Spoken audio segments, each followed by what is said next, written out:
말씀 보겠습니다. 갈라디아서 5장 1절로 12절까지 말씀.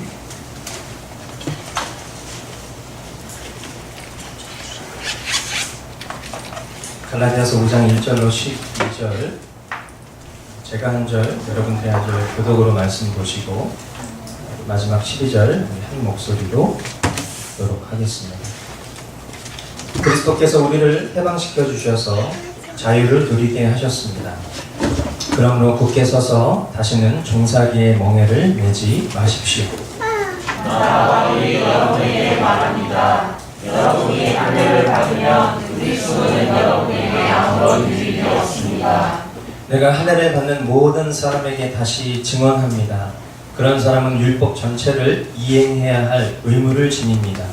율법으로 그렇게 되려고 하는 사람은 그리스도에게서 무너지고 은혜에서 떨어져 나간 사람입니다. 그러나 우리는 성령을 힘입어서 믿음으로 의롭다고 하심을 받을 소망을 간절히 기다리고 있습니다. 그리스도 예수 안에서는 할례를 받거나 안 받는 것이 문제가 되는 것이 아닙니다. 가장 중요한 것은 믿음이 사람을 통하여 일하는 것입니다. 여러분은 지금까지 잘 달려왔습니다. 그런데 누가 여러분을 가로막아서 진리를 따르지 못하게 하였습니까? 그런 때는 여러분을 부르신 분에게서 나온 것이 아닙니다. 적은 누룩이 반죽 전체를 부풀게 합니다. 나는 여러분이 다른 생각을 조금도 품지 않으리라는 것을 주님 안에서 확신합니다. 그러나 여러분을 불안시키는 사람은 누구든지 심판을 받을 것입니다. 형제자매 여러분, 내가 아직도 할례를 전한다면 어찌하여 아직도 박해를 받겠습니까? 그렇다면 십자가의 거리낌은 없어졌을 것입니다. 할례를 가지고 여러분을 선동하는 사람들은 차라리 자기의 그 지체를 잘라버리는 것이 좋겠습니다. 아멘. 네, 우리 전후좌우에 계신 분들 서로 바라보면서 인사 나누기를 원합니다. 네, 주님께서 오늘 여러분을 부르셨습니다. 우리 인사하겠습니다. 부르셨습니다. 네, 주님만 기대합니다. 네, 우리 또 다른 분들 좀 서로 바라보시면서 인사 나누겠습니다. 갈라디아서의 주제, 처음 갈라디아서 강의를 시작했을 때에 말씀드린 바와 같이 갈라디아서의 주제는 자유입니다. 자유라는 단어를 여러분들이 들으셨을 때에 여러분 머리 가운데 혹시 어떤 이미지가 떠오르십니까? 그리고 성경이 말하는 자유의 정의는 무엇일까요?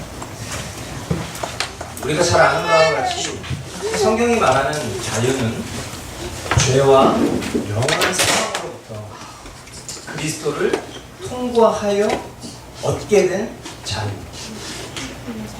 인간의 최선과 노력으로는 결코 지킬 수 없는 율법을 살아갈 수밖에 없었던 그런 우리가 그 율법으로부터 얻게 된 자유를 성경은 자유의 의미로 이야기를 하고 있습니다.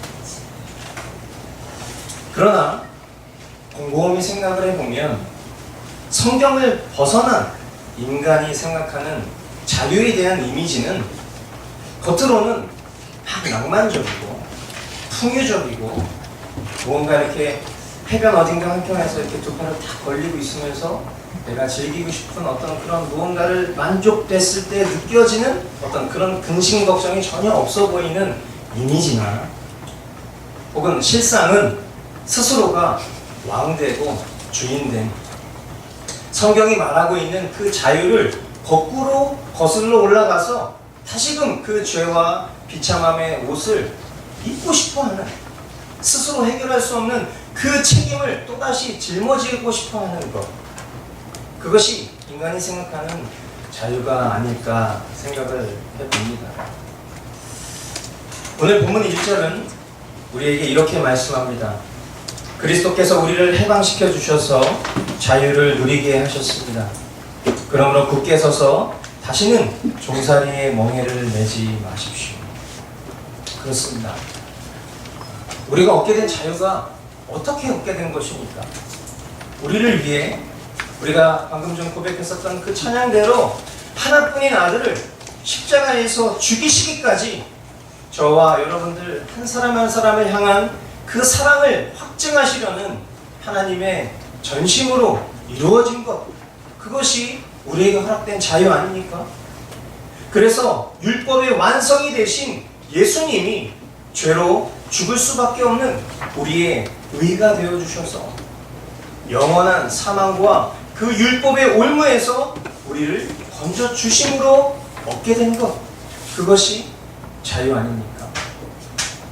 이 귀한 자유를 얻은 갈라디아 교회 성도들이 다시금 과거에 얽매였었던 율법의 종살이로 돌아가려는 그 실상에 안타까운 사도 바울이 오늘 본문 2절로 4절 말씀을 통해 강력하게 경고하고 있습니다. 2절로 4절 말씀 우리 같이 한 목소리로 읽어보도록 하겠습니다. 나 바울이 여러분에게 말합니다. 여러분이 할례를 받으면 그리스도는 여러분에게 아무런 유익이 없습니다. 내가 할례를 받는 모든 사람에게 다시 증언합니다. 그런 사람은 율법 전체를 이행해야 할 의무를 지닙니다. 율법으로 의롭게 되려고 하는 사람은 그리스도에게서 끊어지고 은혜에서 떨어져 나간 사람입니다. 아멘. 지금 갈라디아 교회는 예수 그리스도를 믿는 믿음으로 만족할 것인가, 아니면 할례를 받아야 할 것인가를 놓고 고민을 하고 있습니다.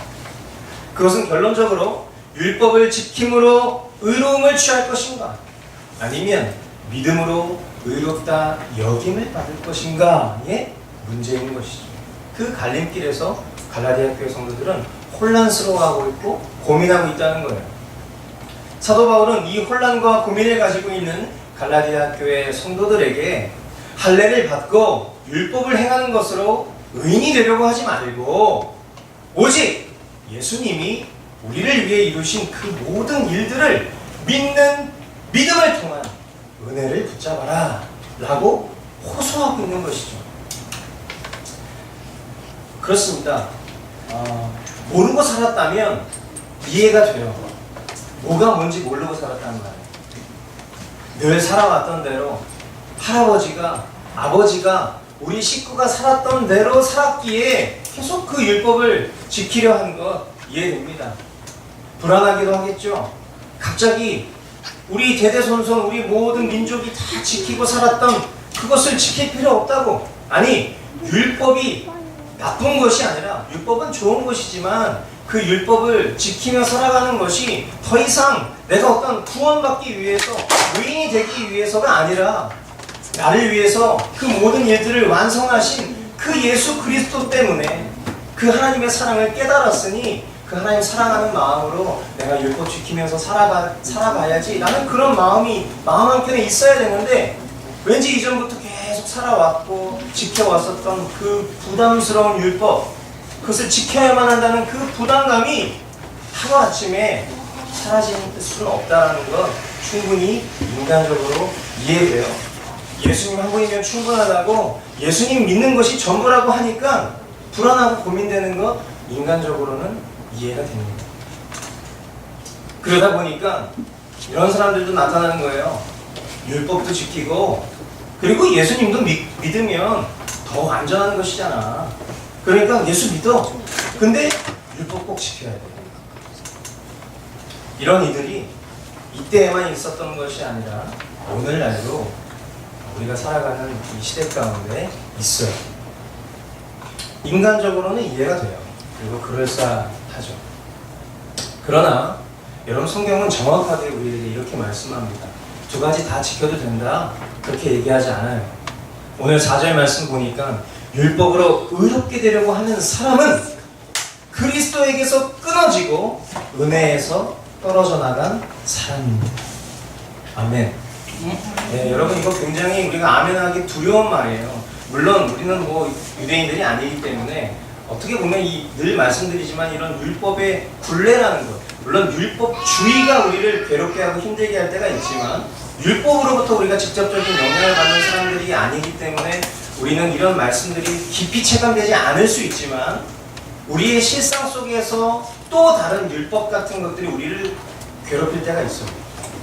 우리가 예수 그리스도를 믿고 우리가 거듭난 자아, 그리스도의 영으로 충만한 자아로 우리가 변화되었어요. 새로운 피조물이 되었단 말이에요. 그런데 여전히 예전의 삶으로 돌아가서 예전 방식대로 살아가려고 하며 그것이 그렇게 살면 안 된다라고 이야기할 때에 자꾸만 우리 마음 가운데 다른 해석과 여지를 주는 마음이 이들이 고민하고 있는 마음과 조금도 다를 것이 없는 동일한 모습이에요.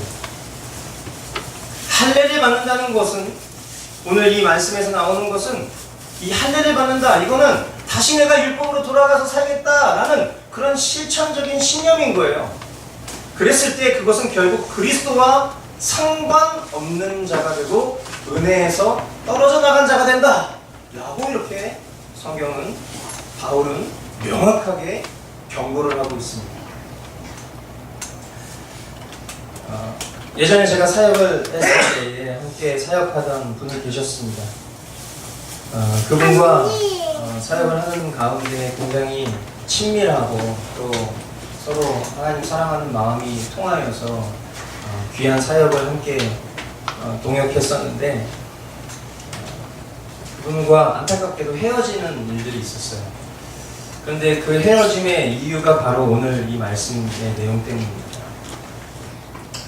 우리가 오직 예수 그리스도, 그 예수 그리스도를 믿는 믿음으로 충분하다고, 그 복음이면 충분하다고 우리가 고백했을 때에 그것은 오늘 이 말씀이 이야기한 바대로 정말 그 예수님이 우리를 위해서 이루신 일이면 정말 충분하다고 믿는 믿음으로 다 된 거예요. 그런데 동기는 참 순수해요. 하나님을 사랑하는 마음 때문에, 하나님을 사랑하는 마음으로 하나님의 시선으로 민족들을 바라보다가 이스라엘 민족을 보게 됐는데, 그 민족을 바라봤을 때 그 하나님과 이스라엘 민족과의 그 선민 관계가 갑자기 마음 가운데 부러움으로 찾아온 거예요. 하나님 너무 사랑하니까. 하나님이 조건 없이 그 사랑해 주신 우리 인류의 샘플로 삼으신 그 유대인의 모습이 너무 좋아 보이는 거예요. 그러다 보니까 이것이 꼭 그런 것은 아니지만 내가 하나님 사랑하는 마음 때문에 저 유대인들이 지키는 율법 나도 좀 지키면서 살고 싶다라는 마음이 이분 안에 생긴 것 같아요.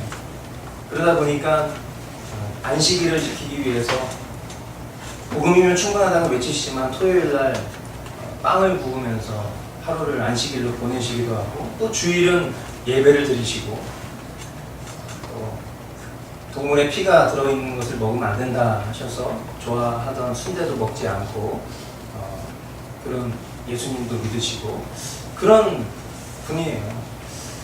한국 많은 교회에 또 영향력을 끼치시는 분이시고 지금도 많은 이들이 그분을 좋아하고 따르시는데, 실상은 그런 모습을 가지고 있는 모습을 옆에서 지켜봤을 때 제가 아는 신학과 제가 아는 성경에 이 버젓이 기록되어 있는 이 말씀의 대로라면 이것은 그냥 단순히 하나님 사랑하기 때문에 나도 그냥 한번 그렇게 살아보고 싶은 어떤 하나님 사랑하는 마음으로 이해하고 해석하기에는 저는 좀 잘못된 길을 걷고 계신다라는 확신이 들어서 함께 걸어가던 그 길을 멈추고 따로 이제 하나님의 은혜를 구하면서 지금 나아가고 있는데, 이런 말씀들을 볼 때에 비단 앞서 말씀드린 바대로 우리는 율법으로부터 어떤 구속력을 받는 그런 민족이 아니죠. 이방인으로 혈통상 그렇게 태어났습니다. 하지만 너무나 감사하게도 그 예수 그리스도의 십자가 복음이 저와 여러분들에게 먼저 전달되어서 지금 우리는 그 놀라운 자유를 누리고 있음에도 불구하고 다시금 인간이 제정해 놓은, 그리고 우리로서는 결코 지킬 수 없는 그러한 올무로 찾아 들어가려고 하는 그런 사탄의 속임수에 빠져 들어가는 영혼들이 있다. 그리고 우리도 그런 모습을 경계해야 된다라는 것을 깊이 깨닫게 됩니다. 5절로 6절 말씀해 보니까 그러나 우리는 성령을 힘입어서 믿음으로 의롭다고 하심을 받을 소망을 간절히 기다리고 있습니다. 그리스도 예수 안에서는 할례를 받거나 안 받는 것이 문제가 되는 것이 아닙니다. 가장 중요한 것은 믿음이 사랑을 통하여 일하는 것입니다. 그리스도 안에서는 할례를 받거나 안 받는 것이, 혹은 율법을 지키거나 율법을 지키지 않는 것이 중요하지 않다 말합니다. 가장 중요한 것은 오늘 이 6절 하반절에 나와 있는 바대로 믿음이 사랑을 통하여 일하는 것, 그것이 우리가 붙들어야 할 중요한 진리인 것이죠. 이것이 무슨 말이냐? 즉 예수 그리스도를 믿는 자는 예수 그리스도를 알고, 잘 기억하세요. 예수 그리스도를 믿는다는 것은 예수 그리스도를 잘 알고, 예수님을 잘 알게 되었을 때 우리는 그분을 사랑할 수도 있게 되는 것입니다. 주님을 알지 못하고 사랑한다 말하는 것은 감정선에 머물러 있는 것이죠. 반드시 우리는 주님에 대한 지식적인 동의가 있어야 돼요. 그것을 깨닫게 해주시는 성령님의 도우심이 반드시 뒤따라야 하는 것입니다. 그렇게 우리는 하나님의 말씀을 늘 묵상하고 봐야 되는 거예요. 예수 그리스도를 믿는 자는 예수 그리스도를 알고 그분을 사랑하며 그분의 영이 임하여 그분의 능력으로 영혼을 사랑하는 행함이 있는 믿음으로 사는 사람, 그런 사람이 바로 예수님을 믿는 사람인 거예요. 아멘. 참된 신앙, 진짜 신앙은 믿은 대로 사랑하는 삶입니다. 그것이 저와 여러분들에게 의와 생명이 되는 믿음인 것이죠. 갈라디아 교회는 율법을 청산하고 예수 그리스도의 은혜를 붙드는 삶을 잘 살고 있었어요. 우리가 잘 아는 바대로 이 서신이 이 갈라디아 교회에 쓰여졌을 때에는 이미 과거에 이 사도 바울과 갈라디아 교회 성도들 사이에 그 예수 그리스도 복음으로 충분한 실제적 삶이 있었던 기억을 갖고, 하지만 지금 그렇게 살지 못하는 것 때문에 안타까운 마음으로 쓰고 있는 거잖아요. 왜 그렇게 됐죠? 왜 이 갈라디아 교회가 잘 복음으로 믿음으로 살고 있었는데 왜 이렇게 됐어요? 우리가 지난 시간 계속 봐왔던 바와 같이 거짓 교사들, 율법주의자들의 그런 간교한 게임에 빠져서 다시 율법 지켜야 돼, 또 믿음으로 완전한 거 아니야, 혹은 율법도 지키고 믿어봐 라는 이런 거짓 교사들의 그런 간교한 게임에 넘어가서 어느덧 실상은 믿음의 진전을 이루지 못하는 그런 믿음 없는 이들이 되어버린 거예요. 성경은 이것을 누룩에 비유합니다. 누룩. 아주 작은 거예요. 그런데 누룩과 만나면 작은 것이 엄청나게 부풀어집니다. 비정상적으로 무언가가 커지면 그것은 우리는 반드시 한번 돌아봐야 돼요. 경계해야 돼요. 사탄은 항상 이런 방식으로 주님의 몸된 교회를 회방하고 복음의 진전을 가로막았습니다. 물론 복음은 그 인간의 어떠함으로 가로막혀질 수 있는 것이 아니죠. 복음은 복음 자체로 능력이 있어요. 우리가 아무리 연약해도 우리는 복음을 가로막을 수 있는 존재가 아니에요. 그렇기 때문에 복음은 늘 복음대로 가던 길 갑니다. 주님이 그 길 이끌어주세요. 그러나 그것이 이 사도 바울 입장에서는 너무 안타까운 거예요. 그 갈라디아 교회 성도들이 어떤 사람들이었습니까? 사도 바울이 안구질환이 있는 사람이었잖아요. 그렇기 때문에 그 마음 가운데 이 갈라디아 교회 성도들 마음에 눈이라도 빼어주고 싶을 만큼 그 갈라디아 교회 성도들은요, 이 사도 바울이 전한 그 복음을 듣고 그들 마음 가운데 기쁨과 감격과 그리고 그 사도 바울을 통해서 깨닫게 된 그 복음으로 하나님 앞에 영광을 돌리는 삶을 살았어요. 그 마음 가운데 아까 우리가 말씀하셨던 그 믿음대로 사랑하는 삶, 사도 바울에게 자신의 것을 나눠주고 싶을 만큼 그런 마음으로 충만했던 사람들이었단 말이에요. 근데 지금 실상은 어떻습니까? 지금은 싸늘하게 돌아섰어요. 거짓 교사들 편에 서 있어요, 지금. 그리고 이전에 누리던 자유의 삶에서 다시금 죄악된 종된 삶, 율법의 종된 삶을 살아가면서 그 율법주의자들 편에 서서 사도 바울을 향해 싸늘한 시선과 비난과 날선 비판을 하고 있는 모습이에요. 그것을 건너편에서 지켜본 사도 바울의 심정이 어떠할지 저는 조금 상상이 됩니다. 바울은 이런 사태를 관망하며 하나님이 알아서 하시겠지, 이렇게 이런 태도로 머물러 있지 않습니다. 어디에서부터 무엇이 잘못되었는가, 이렇게 구체적이고 분명한 어조로 조목조목 편지를 쓴 거예요. 그것이 갈라디아서가 된 거죠. 이 말씀을 대면하는 저와 여러분도 정신을 바짝 차려야 될 것 같아요. 우리도 교회의 누룩을 작게 여기면 안 됩니다. 적극적으로 대처해야 돼요. 7절로 10절 말씀해 보니까 여러분은 지금까지 잘 달려왔습니다. 그런데 누가 여러분을 가로막아서 진리를 따르지 못하게 하였습니까? 그런 꾀문 여러분을 부르신 분에게서 나온 것이 아닙니다. 적은 누룩이 반죽 전체를 부풀게 합니다. 나는 여러분이 다른 생각을 조금도 품지 않으리라는 것을 주님 안에서 확신합니다. 그러나 여러분을 교란시키는 사람은 누구든지 심판을 받을 것입니다. 여러분, 이 말씀을 사도 바울이 호소에 썼던 것은 명확해요. 분명하고 구체적입니다. 십자가의 복음, 우리를 살린 그 십자가의 복음은요, 우리에게 있어서는 하나님의 지혜죠. 그러나 멸망할 자들에게는 미련한 것이라 하셨어요. 멸망할 자들에게는 미련한 거예요.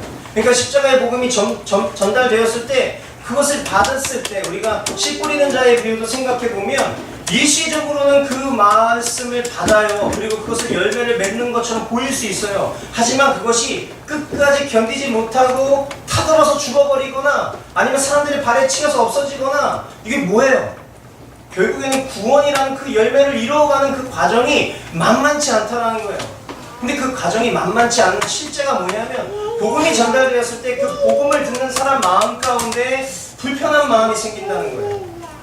근데 하나님께 택함받은 사람이라면 그 불편한 마음 가운데에서도 자신의 완악함과 연약함을 내려놓고 그 하나님의 뜻에 순종하기를 다짐하고 원하는 그 마음으로, 주님 저를 죽여주십시오, 주님 저를 낮춰주십시오, 주님 예수 그리스도와 십자가에서 이미 죽은 나라는 존재를 주님 명확하게 깨닫게 해주십시오라는 그런 믿음의 호소로 주님 앞에 매일매일 간절한 마음으로 달려간다는 거예요. 근데 그렇지 않은 자들이 어떻게 하냐는 거예요. 누룩이 된다는 거예요. 내가 그렇게 살고 싶지 않은 그런 마음을 어떻게 해서든지 변론하고 싶고 재해석하고 싶고 여지를 두고 싶은 나머지 그렇게 모여있다 보면은 그렇게 누룩이 되어버린다는 거예요. 율법으로 돌아가고 싶은 그 어떤 조마조마한 마음 때문에 늘 전전긍긍하는데 사람들이 막 복음이면 충분하다는 거예요. 믿음으로 살자는 거예요. 그러니까 그냥 흉내 내면서 쫓아가는 듯해요. 때로는 그 앞에 줄 앞에 서서 막 선동하는 것처럼 보일 때도 있어요. 그런데 어느 순간 그 마음 한켠에 그 주님 앞에서 끊어내지 못했던 그 여지를 가지고 살아가는 사람은 결국에는 그런 사람들이 모여서, 야, 우리 율법으로 돌아가야 되는 거 아니야? 이거 뭔가 좀 이상한 거 같잖아. 이렇게 쉽게 될 일이 아닌 것 같은데. 이전에 더 편하지 않았어? 그게 더 좋지 않았어? 꼭 그런 것만 진리일까? 꼭 그렇게 살아야 될까? 지금 저렇게 얘기하는 게 지금 정말 우리를 위해서 얘기하는 건가? 이런 마음들이 마음 가운데 들기 시작한다는 거야. 하나님께 택하지 못하는 사람은 바울의 이러한 호소를 오히려 우매하고 악한 말로 여기고 그대로 완악한 상태로 머물러 있게 될 것이에요. 참 무서운 일이죠. 그러면서 사도 바울은 이렇게 말해요. 11절로 12절, 형제자매 여러분, 내가 아직도 할례를 전한다면 어찌하여 아직도 박해를 받겠습니까? 그렇다면 십자가의 거리낌은 없어졌을 것입니다. 할례를 가지고 여러분을 선동하는 사람들은 차라리 자기의 그 지체를 잘라버리는 것이 좋겠습니다. 사도 바울이 할례를 전하지 않았어요. 복음을 전해서 핍박을 받았습니다. 그가 할례를 전했다면 핍박받지 않았겠죠. 그러나 바울은 자신이 핍박받는 것에 대한 두려움 때문에 자신이 전하는 그 복음 전함을 포기하지 않았습니다. 그 십자가의 복음을 변질시키지 않았어요. 사람들은 그것을 좀 바꿔달라고 이야기할 수 있어요. 그거 아니라고 얘기할 수 있어요. 그것만 길이냐고 이야기할 수 있어요. 그들이 원하는 대로 맞춰줄 수 있어요. 하지만 그것은 그 신앙의 문제, 그들의 신앙의 문제를 변질시키는 것이고, 그 신앙의 문제는 그들의 믿음의 문제를 방해하는 것이요, 무엇을 믿느냐, 결국 그 믿음의 문제는 그들의 영혼을 결정하는 아주 중요한 것이기 때문에 바울은 자기가 조롱을 받고 비난을 받고 핍박을 당하고 그렇게 배신을 당하더라도 그 복음 포기하지 않겠다. 나는 그렇다고 여러분에게 할례를 권할 수가 없다. 만약에 그런 사람들이 여러분 무리 가운데서 누룩 같은 일을 하고 있다면 여러분 그 지체를 끊어내십시오 라고 오히려 더 미움받은 일을 하고 있죠. 사랑하는 여러분, 오늘 이 말씀 본문 자체가 굉장히 무거운 내용이다 보니까 전달하는 저도 좀 마음이 무겁습니다. 우리가 살아가는 이 시대가 오늘날도 이런 영적 전쟁이 교회를 굉장히 힘들게 하고 있다, 그런 생각이 들어요. 복음대로 살지 못하는 자가 가진 그 내면의 찔림들이 그 각자 넘어가야 할, 해결되어야 되는 문제임에도 불구하고 다양한 이유로 재해석되고 변질되고 그것이 누룩으로 퍼지고 그것이 어느 순간 교회 공동체를 파괴할 만큼 강력한 힘을 발휘하는 것을 심심치 않게 봐요. 우리가 대면하고 있는 이 갈라디아 교회의 문제는 성경에 기록되었기 때문에 무언가 우리에게 엄중한 사안처럼 느껴지지만 사실은 되게 심플한 것입니다. 실상은 무슨 얘기냐? 결국 예전의 자, 우리로 말하면 예전의 자, 그들로 말하면 율법, 이것과 거듭난 자, 복음으로 살고 싶어하는 자들의 충돌인 것이에요. 결국엔 우리가 살아가는 영혼 구원의 문제에 있어서 핵심 싸움은 결국 이거예요. 예전처럼 살고 싶은지 아니면 거듭난 존재로 살고 싶은지에 대한 이 싸움이 이 이스라엘 민족에게는 율법과 믿음의 문제예요. 오늘을 살아가고 있는 저와 여러분들에게는 옛 자아와 거듭난 자아의 그 치열한 싸움일 것이죠. 신약 성도인 저와 여러분들에게 이 본문을 통해서 하나님께서 우리에게 말씀하시고자 깨닫게 해주시고자 하는 부분이 바로 이 점입니다. 지난 1년 6개월간 우리 머스크 교회는 정말 무탈하게 하나님 은혜에 붙들며 여기까지 왔습니다. 정말 교회를 개척한다는 것, 또 개척한 교회를 다닌다는 것, 정말 누구나 피하고 싶어하는 만큼 힘든 일이지만 함께 여러분들이 그 일에 동참해 주시고 또 주인 되신 예수님을 함께 바라봐 주셔서 너무 감사하고 모든 것 정말 주님이 하셨습니다. 아멘. 근데 저는 앞으로가 참 기도가 돼요. 또 마음 한편이 좀 무거운 부분도 있습니다. 저는 여러분께 좀 호소하고 싶어요. 말씀과 기도로 좀 살아주십시오. 부탁드립니다. 말씀을 가르치는 저를 위해서 기도해 주시는 거 너무 감사해요. 그런데 그 배운 말씀대로 매일의 삶 가운데 주님이 주신 말씀대로 순종하는 신자가 되어주시기를 부탁드립니다. 말씀대로 사는 것 정말 어려워요. 우리의 힘과 노력으로는 절대로 되지 않아요. 그런데 나를 위해서 그 모든 일들을 이루신 예수님이 하신다라는 그 믿음으로 살면 우리는 말씀대로 살 수 있습니다. 아멘? 완전 성화를 얘기하는 게 아니에요. 우리는 완전 성화 할 수 없어요.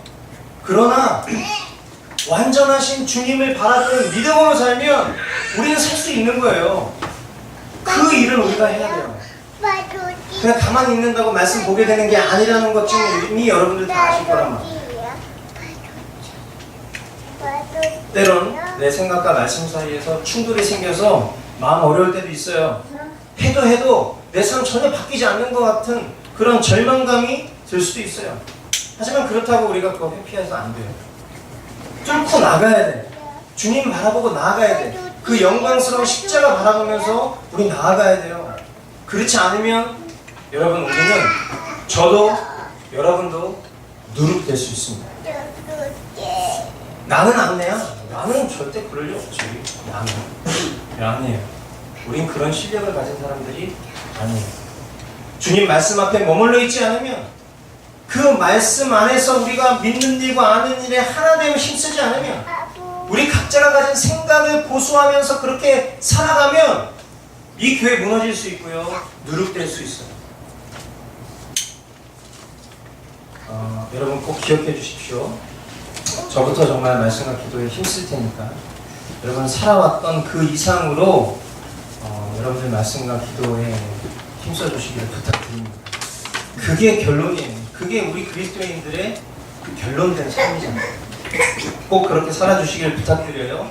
십자가의 거리낌이 내가 되지 않도록 여러분들 늘 항상 삶과 우리 자신을 살피며 그렇게 주님 앞에 나아가는 우리 성도들 다 될 수 있기를 주님의 이름으로 축원드립니다. 아멘. 우리 이 시간 오늘 또 주님께서 은혜의 식탁 앞에 저와 여러분들을 불러 모아 주셔서 주님이 핏값으로 사신 주님의 몸된 교회, 주님의 사랑함으로 하나 되기를 소망하는 그런 성도들 한 자리에 불러 모아 주시고 또 주님이 기념하라 명하신 그 성찬을 함께 나누면서 한 몸된 우리 지체들 한 몸된 그 은혜를 이 시간 함께 나누기를 원합니다. 성찬에 앞서서 우리 잠시 좀 기도하겠습니다. 우리가 오늘 예배 시작하기 전에도 기도했지만 자신을 좀 돌아봐야 될 그런 부분들이 우리 마음 가운데 있어요. 우리가 좀 주님 앞에 우리 자신을 좀 돌아보면서 그렇게 기도하는 시간 먼저 좀 갖고 그리고 성찬 예식에 참여하기를 원합니다. 같이 좀 우리 자신을 돌아보는 기도로 이 시간 주님 앞에 나아가도록 하겠습니다. 같이 기도하겠습니다.